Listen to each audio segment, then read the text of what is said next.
pembahasan tentang bagaimana sosialisasi atau budaya positif di lingkungan sekolah. Jadi tujuannya adalah yang kita kegiatan ini adalah untuk meningkatkan partisipasi diri dalam penerapan budaya positif di lingkungan sekolah, khususnya kita di SPN 1 Anak Putih. Adapun susunan acaranya mungkin pembukaan, pemaparan materi saya jawab, kalau memang nanti diperlukan kita menyelesaikan ataupun terakhir ada kesimpulan atau penutup. Namun sebelumnya sebelum kita lanjut, lebih baik atau lebih alangkah baiknya kita memahami apa sih itu budaya positif.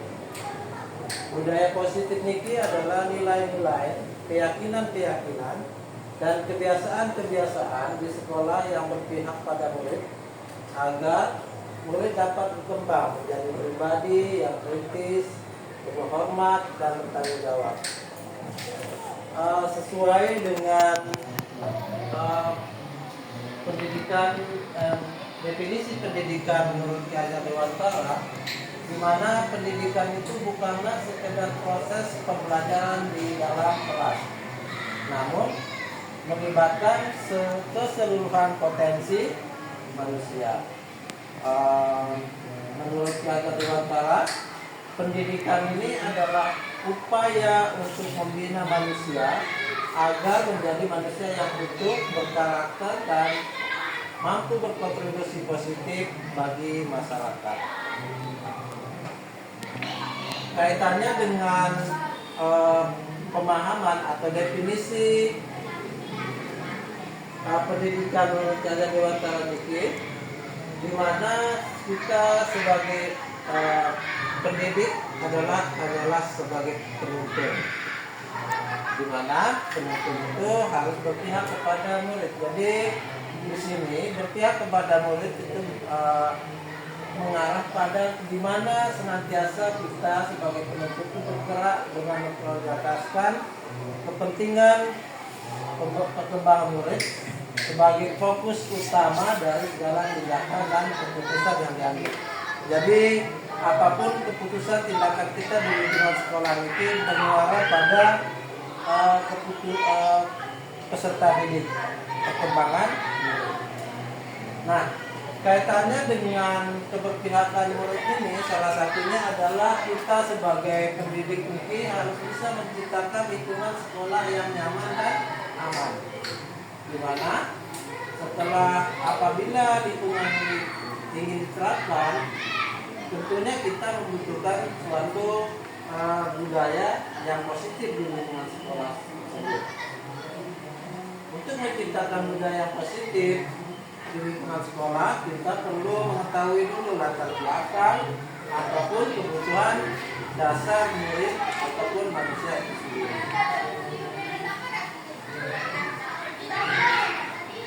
Kaitannya dengan budaya positif, di sini kita akan mencoba ataupun kita bisa menerapkan suatu disiplin positif, di mana pendekatan mendidik anak untuk melakukan kontrol diri dan membentukkan kepercayaan diri dan bertanggung jawab, kita mampu menumbuh kembangkan karakter profil pelajar Pancasila yang sama-sama kita sudah tahu, di mana dimensi pelajar Pancasila itu adalah beriman utama kepada Tuhan Yang Maha Esa, mandiri, berharap fikir, kebinekaan global, bergotong royong dan bersatu.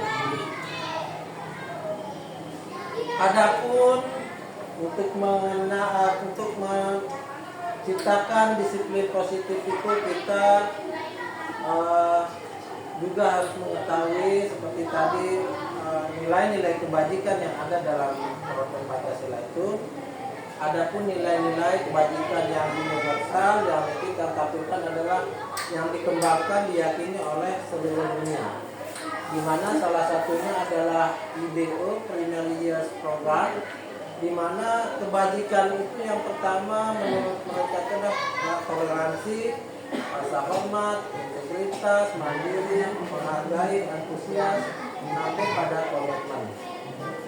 Adapun kelompok 9 pilar karakter Indonesia Heritage Foundation di sini nilai kebajikan yang mereka pegang yang diyakini oleh IHF ini, Indonesian Heritage Foundation, yang pertama adalah cinta Tuhan segenap ciptaannya.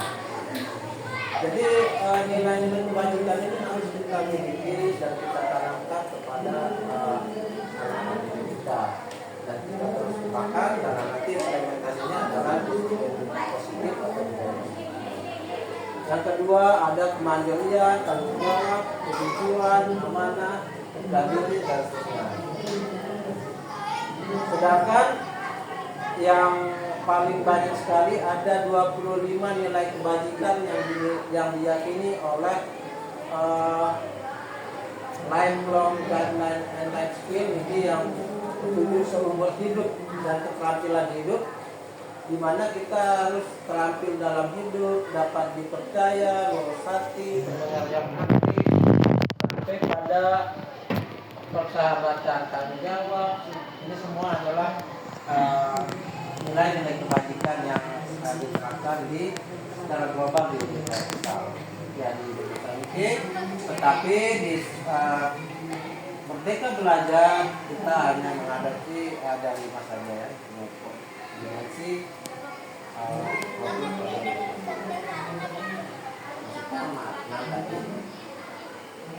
adapun yang terakhir ini ada the 7 essential virtue dari building moral intelligence.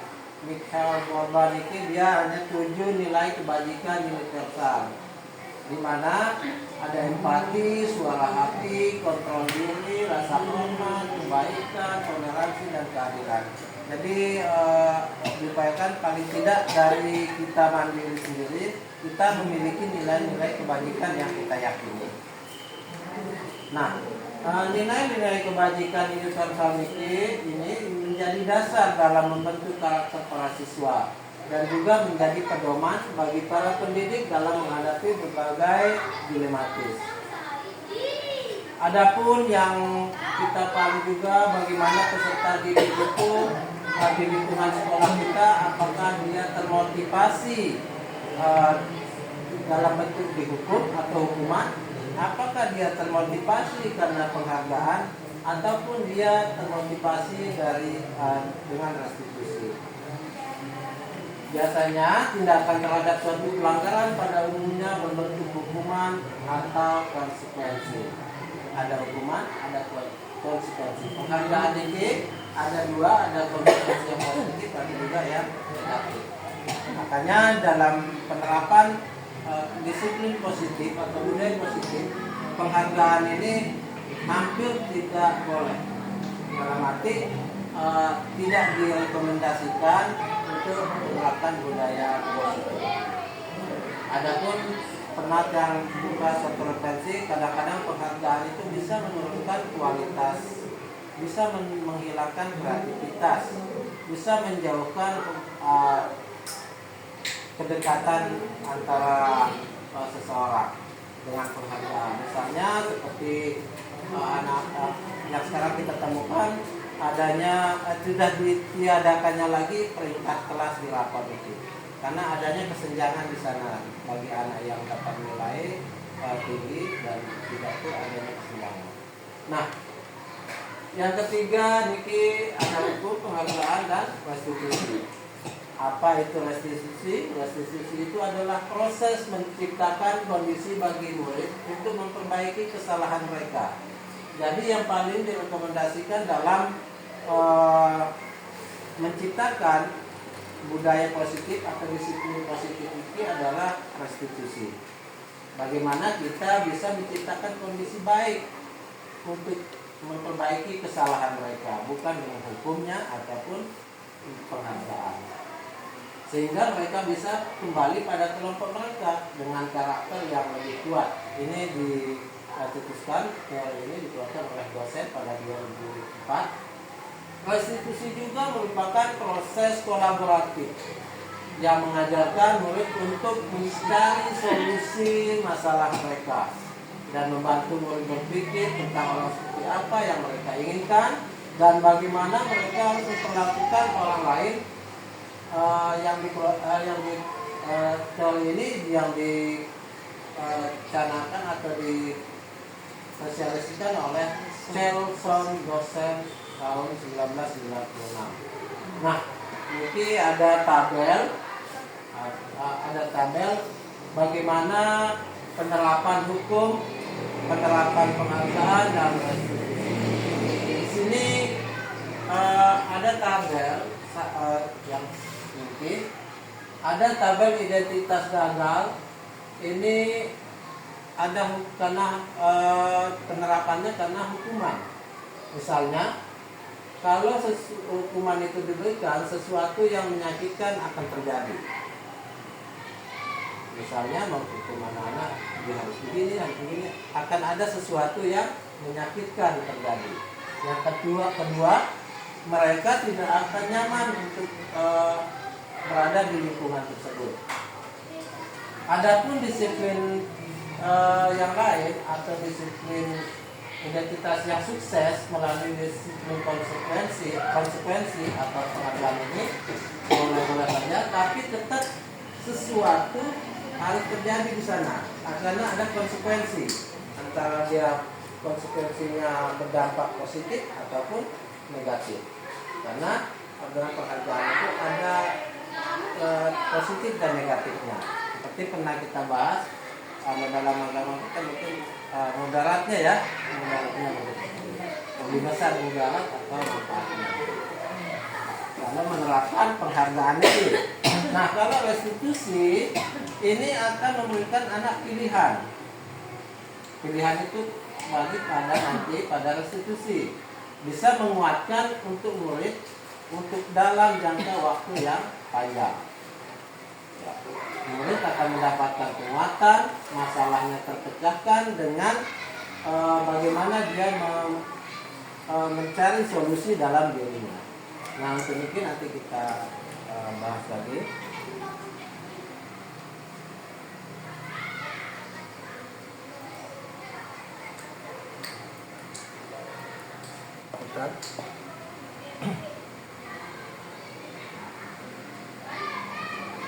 Nah, setelah kita memahami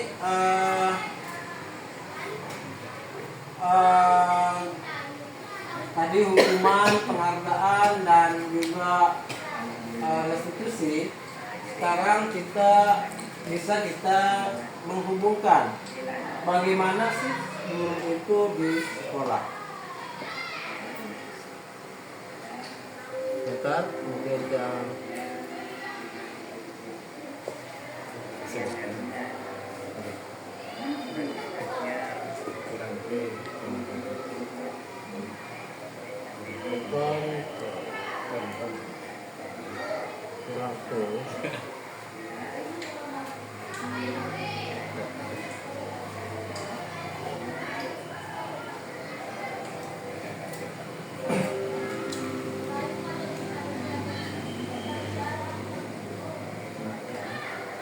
ada 5 posisi kontrol dari seorang pendidik. Misalnya yang pertama, guru itu sebagai penghukum. Yang pertama, 5 posisi kontrol niki, guru adalah sebagai penghukum ketika dia melakukan hukuman fisik ataupun verbal. Biasanya guru yang penghukum niki, guru yang penghukum niki senantiasa percaya hanya ada satu cara agar pembelajaran berhasil, yaitu cara dia dengan cara penghukum. Bagaimana cara penghukum niki? Biasanya dia mengatakan, kamu harus begini, kalau tidak kamu begini, cepat jalan. Nah, itu adalah contoh-contoh kalimat posisi guru sebagai penghukum. Nah, yang kedua ada posisi kontrol pemberi rasa bersalah. Guru dalam posisi niki akan lemah lembut seolah-olah anak itu menjadi bersalah dalam dirinya. Contoh kata-katanya seperti seharusnya kamu begini, yang lembut pokoknya. Seolah-olah seakan-akan anak itu nanti merasa bersalah tanpa diberikan hukuman. Nah, 5 posisi kontrol yang ketiga dari 5 posisi kontrol yang ketiga adalah sebagai teman. Guru itu sebagai teman. Di sini tidak menyakiti murid, guru itu tidak menyakiti murid, namun akan tetap berupaya mengontrol murid melalui persuasi atau pendekatan. Posisi teman pada guru bisa negatif ataupun positif. Walaupun posisi guru sebagai teman, mungkin dia bisa berdampak negatif dan positif. Misalnya, posisi negatifnya adalah nanti kalau mereka merasa tidak terbantukan, merasa akan kecewa karena kita sudah menjadi teman. Dia perasaannya sudah menjadi teman. Kalau kita tidak membantunya, nanti dia merasa kecewa. Nah, yang keempat adalah posisi pemantau, mengawasi. Guru sebagai pemantau itu mengawasi, bertanggung jawab atas perilaku orang-orang yang diawasi berdasarkan pada peraturan-peraturan dan konsekuensinya. Biasanya guru sebagai pemantau ini dia menggunakan data. Dia menggunakan data, ada jelas datanya, tapi dia hanya pemantau. Nanti guru sebagai pemantau ini biasanya menggunakan kalimat-kalimat kamu tahu kan aturannya, jika tidak tertutupnya, hanya seperti itu. Dia tidak menghukum, tidak memberikan rasa bersalah, tidak menjadi teman, tapi dia memantau. Nah, yang paling direkomendasikan adalah di mana guru itu dalam posisi kontrolnya sebagai manajer. Di sana posisi kontrol sebagai manajer, berbuat sesuatu bersama dengan murid, mempersilahkan murid mempertanggungjawabkan perilakunya, mendukung murid agar dapat menemukan solusi atas permasalahannya sendiri. Jadi siswa didik ini atau murid kita ajak gimana sih keyakinanmu dalam dirimu, bisa tidak kamu terapkan kedisiplinanmu ataupun tanggung jawabmu dalam dirimu. Kira-kira menurut kamu bagaimana cara menyelesaikan? Nanti dia akan lebih bertanggung jawab pada keputusannya, keyakinannya.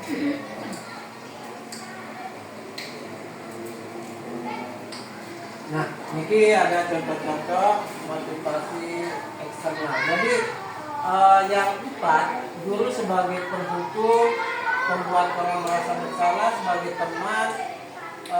Niki dia jenis dan pemantau juga sebagai motivasi eksternal bagi siswa. Karena dia dihukum, karena dia merasa bersalah menjadi teman, masih dia sebagai motivasi eksternal dalam dirinya untuk melakukan suatu budaya atau positif. Sedangkan yang motivasi intrinsiknya adalah kontrol diri, di mana dia sebagai manajer, bagaimana kita sebagai posisi manajer. Tentunya dalam hal ini ada contoh-contoh yang masuk kepada posisi manajer mengajukan pertanyaan-pertanyaan. Misalnya kita menanyakan ke siswa, apa sih yang kamu yakini? Apa kamu meyakini hal tersebut? Kalau meyakini, kamukah meyakininya? Maukah kamu memperbaikinya? Kalau kamu memperbaikinya, jadi kamu akan mengatakan apa tentang kalimat-kalimatnya seperti ini. Contoh kalau yang pemantau menghitung, mengukur apa peraturannya, apa konsekuensinya, itu kalimat-kalimat dari guru sebagai pemantau. Kalau yang guru sebagai teman, posisi kontrol teman, ya biasanya lakukan untuk bapak ibu ya, kayak gitu. Nah, kalau nggak ibu kasihan lo bapak, kayak gitu itu posisi guru sebagai teman. Membuat orang merasa bersalah. Kamu sudah mengecewakan ibu loh, kamu sudah bahasanya halus, tapi tetap dia akan membebani anak sampai. Kalau hukum mungkin biasanya menghardik, menunjuk, menyindir, mengatakan banyak kata-kata yang harus, kamu harus seperti itu. Dan kita lanjut. Nah, untuk mewujudkan ini budaya positif ini, setelah kita mengetahui tadi ada beberapa yang salah satu mulai dari nilai-nilai kebajikan, dibagi dengan motivasi eksternal dan internal, ekstrinsik dan intrinsik. Nah, jadi bisa kita mulai pada membuat hal yang kecil, yaitu membuat keyakinan kelas, di mana keyakinan ini yang dibuat bersama anggota kelas, yaitu antara guru dan murid. Nah, mungkin nanti kalau sudah bisa dikembangkan menjadi keyakinan sekolah. Jadi tujuan untuk membuat keyakinan kelas ini adalah diharapkan dapat meningkatkan kedisiplinan murid yang muncul dari dalam murid itu sendiri. Jadi nanti ini yang diharapkan STPC itu adalah semuanya termotivasi dari dalam dirinya, bukan karena faktor ekstrinsiknya, tapi motivasi intrinsik. Yang keyakinan kelas bisa juga dibuat dalam bentuk kesepakatan kelas yang sederhana. Misalnya mungkin Bapak Ibu juga sudah membuat, sudah seperti ini kita tampak seperti sepakat untuk tidak melanggar, sepakat untuk datang tepat waktu.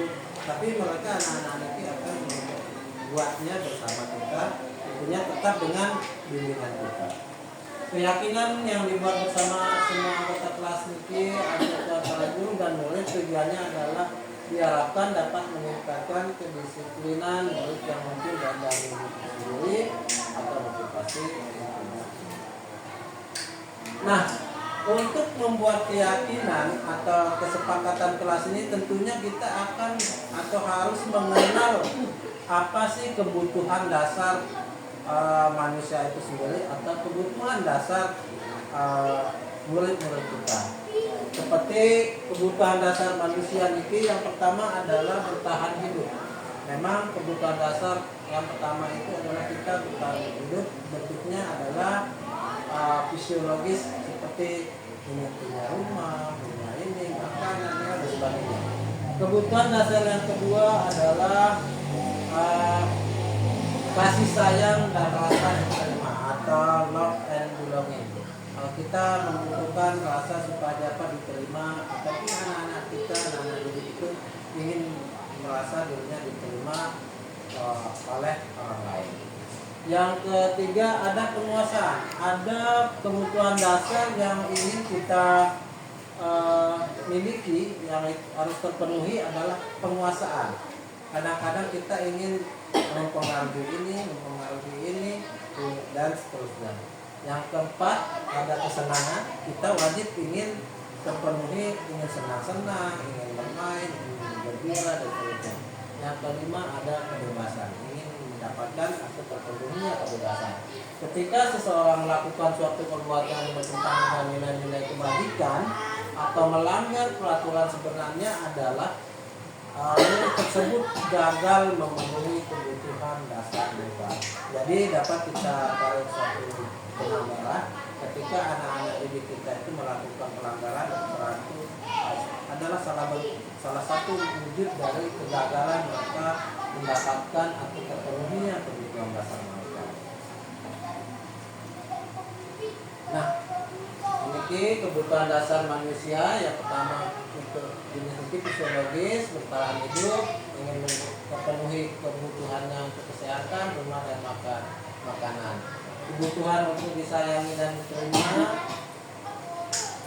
Kebutuhan penguasaan itu power, berhubungan dengan kekuatan untuk mencapai sesuatu, menjadi kompeten, menjadi terampil, dan seterusnya.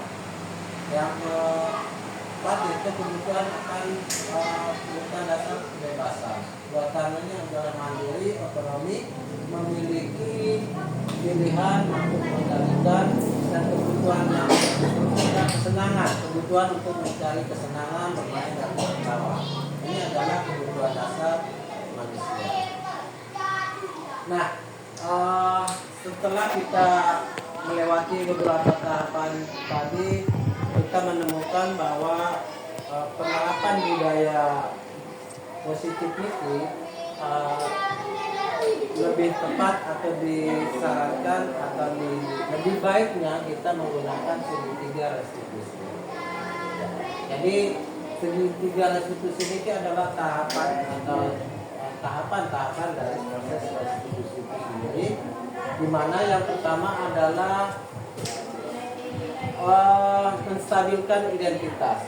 Jadi ketika kita sudah mulai masuk pada segitiga restitusi, mencoba untuk menyelesaikan kasus pada kasus tersebut sudah masuk, yang pertama dilakukan adalah menstabilkan identitas, kemudian memvalidasi tindakan yang salah, kemudian yang terakhir adalah menanyakan keyakinan. Kamu tentu punya alasan mengapa melakukannya, adakah yang Nah, niki adalah kita langsung ke contohnya saja. Contoh-contoh kalimat ketika kita ingin menstabilkan identitas. Berbuat salah itu tidak apa-apa. Misalnya kita sedang nanti istilahnya ya, sedang menyelesaikan atau memediasi anak didik yang masalah. Nah, tahap pertama untuk menstabilkan identitas itu tujuannya adalah untuk membuat mereka nyaman dulu, tenang dulu pada kondisi itu. Tentunya bisa kita dengan berkata dan bertanya, berbuat salah itu tidak apa-apa. Tidak ada manusia yang sempurna. Jadi menenangkannya dulu supaya saya juga pernah melakukan kesalahan seperti itu. Kita bisa menyelesaikan ini. Bapak Ibu guru tidak tertarik mencari siapa yang salah, tapi Bapak Ibu guru ingin mencari solusi dari masalah. Kamu berhak merasa begitu. Apakah kamu sedang menjadi teman yang baik bagi dirimu sendiri? Nah, ini adalah contoh ungkapan-ungkapan ketika kita memediasi siswa untuk meningkatkan identitasnya. Nah, yang selanjutnya adalah kita melakukan validasi tindakan yang salah. Tindakan yang salah itu bisa dengan mengungkapkan, padahal kamu bisa melakukan yang lebih buruk lagi ini ya, bisa seperti itu. Kamu pasti punya alasan mengapa melakukan itu. Kamu patut bangga pada dirimu sendiri karena kamu telah melindungi sesuatu yang penting buatmu. Kamu boleh mempertahankan sikap itu, tapi kamu harus menyampaikan sikap yang baru. Nah, setelah 2 tahapan menenangkan, lalu kita memvalidasi kesalahan atau tindakan yang salah, baru kita menanyakan keyakinannya. Keyakinannya itu kalau di kelas kita sudah kan membuat keyakinan kelas, jadi bisa menggunakan itu. Kalau di lingkungan sekolah bisa menanyakan keyakinan sekolah. Misalnya, apa yang kita percayai sebagai kelas atau keluarga, kan kita sudah buat sama dia misalnya kan. Nah, apa nilai-nilai umum yang kita telah sepakati? Apa bayangan kita tentang kelas yang ideal? Kamu mau jadi orang yang seperti apa? Ya. Ini adalah contoh-contoh bagaimana kita menerapkan segitiga restitusi ini. Ya, yang ulangi. Yang pertama untuk menenangkan suasana daripada atmosfer dari yang kita mediasi adalah dengan menstabilkan identitasnya, memvalidasi tindakan yang salah dan menanyakan keyakinan.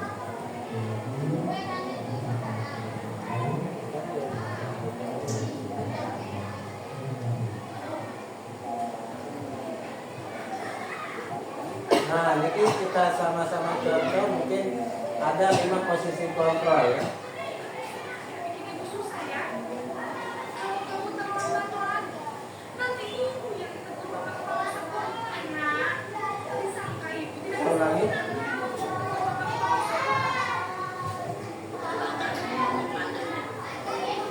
Nah, yang pertama adalah video bagaimana posisi guru sebagai penghukum.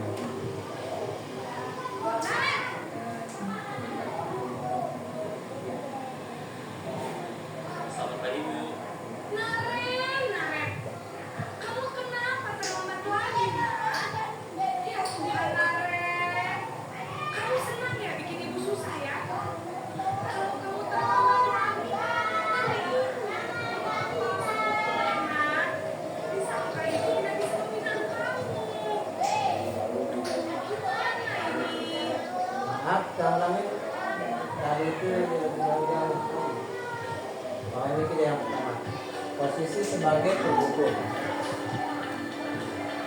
Bagaimana kalimat-kalimat ketiga dia?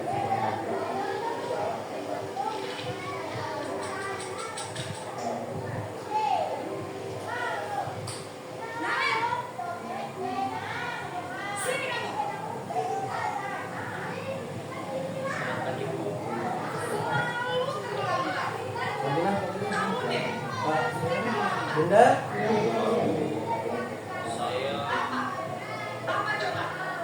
Nah, ini pada sebuah kalimat makanya dari tanda posisi guru sebagai pengarang.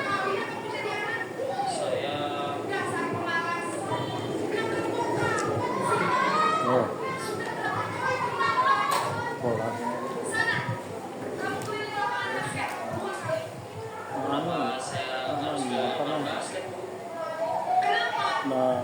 Anu tahu yang presentasi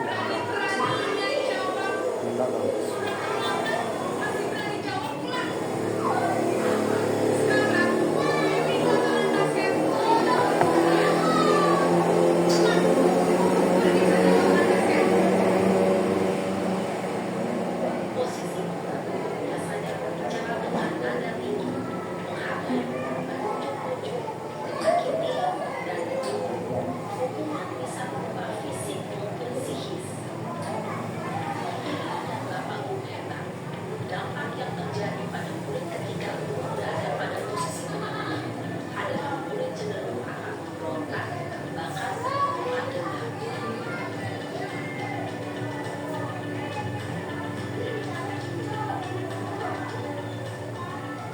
Kedua, posisi guru sebagai pembawa ada pertanyaan.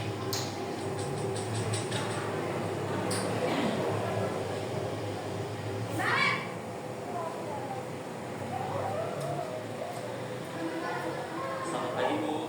Naren, kamu kenapa terlambat lagi, Nak? Ya Tuhan, Naren, kamu senang ya bikin ibu susah ya? Kalau kamu terlambat lagi, nanti ibu yang terlambat kepala sekolah, Nak.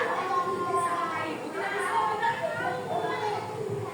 Aduh, gimana ini? Maaf, Bu. Gusti Naren, kamu suka ya bikin ibu kepala sekolah? Terus, sekarang ibu harus tulis apa ini di buku absen? Ini kan sudah sering terlambat loh. Ibu harus apa coba? Maaf, Bu. Maaf sekali. Ya sudah, lain kali jangan bikin ibu susah lagi ya, Nak ya. Ibu tidak akan kuat lagi kalau kamu begini terus. Bisa jantungan kalau ibu tegur bapak kepala sekolah. Saya cepat, kelas. Maaf ya, Bu. Dan Maaf sekali. Oh itu tuh. udah, Posisi membuat bersalah berbicara dengan nada tenang, cenderung lembut, namun kata-kata yang diutarakan membuat merasa menjadi orang yang gagal, memandang merasa tidak berharga dan tidak sanggup membahagiakan orang lain. Ketika murid mengambil posisi membuat rasa bersalah, murid akan menganggap dirinya yang bersalah dan ia akan menyimpan emosi negatif tersebut di dalam dirinya. kemudian adalah bagaimana posisi kontrol guru sebagai teman.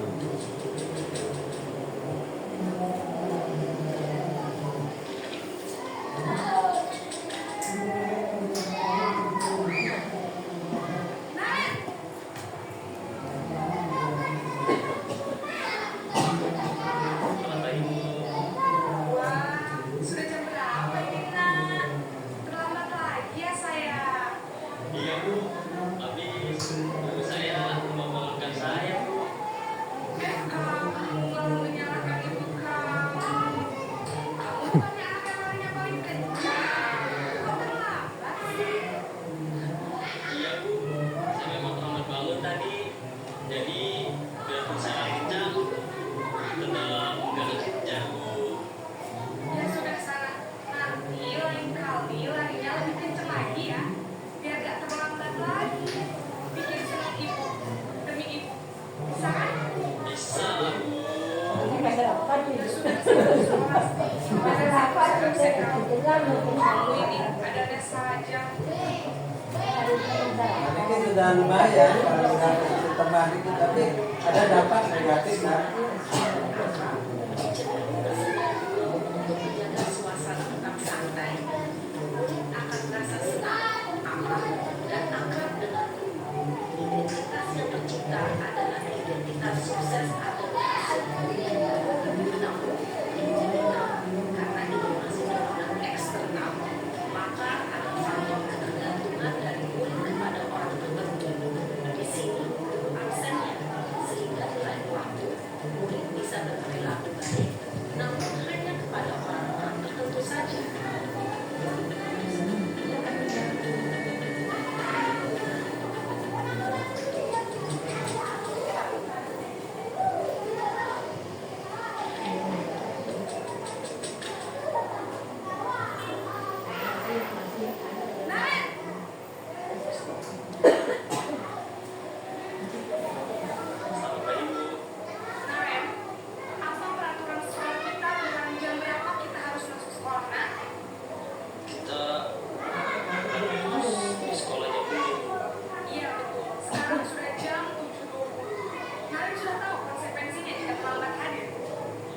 posisi pemantau mengandalkan penghitungan atau data untuk mengontrol dan konsekuensi. Selain ia juga bahasa tubuh dan ekspresi wajah yang datar dan cenderung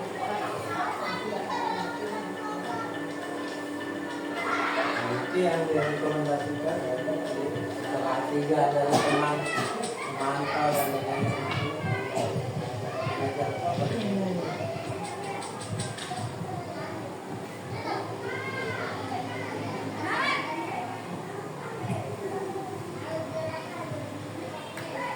Selamat pagi Bu.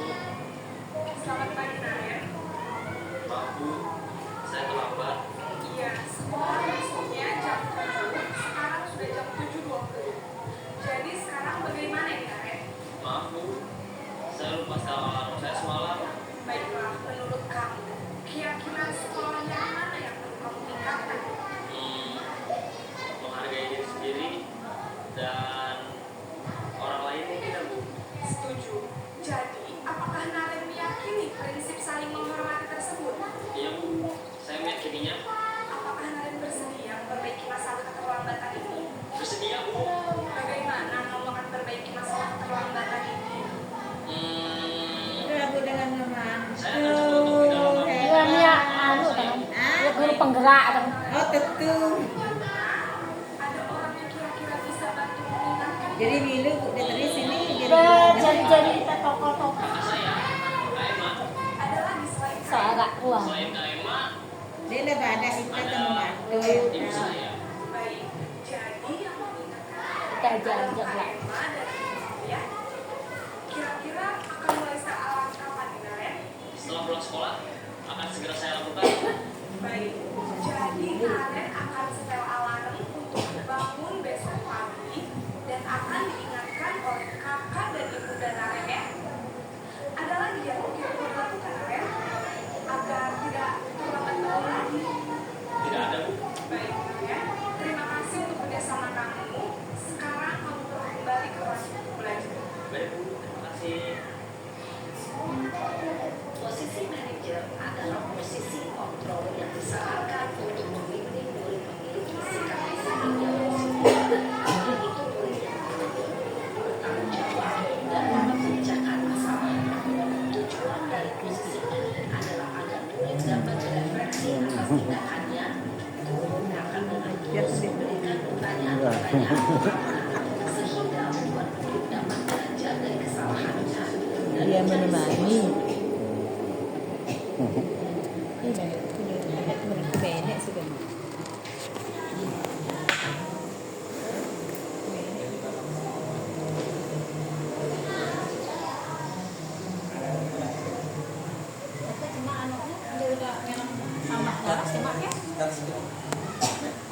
Bapak Ibu yang hebat.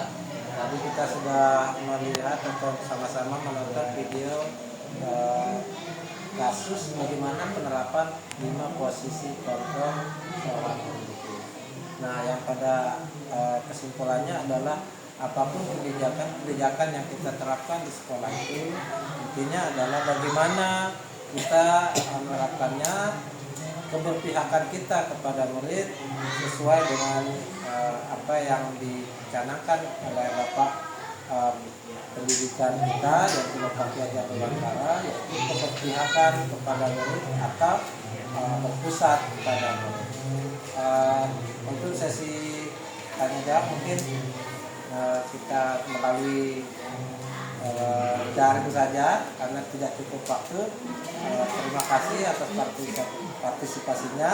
Demikian, assalamualaikum warahmatullahi wabarakatuh. Waalaikumsalam warahmatullahi wabarakatuh.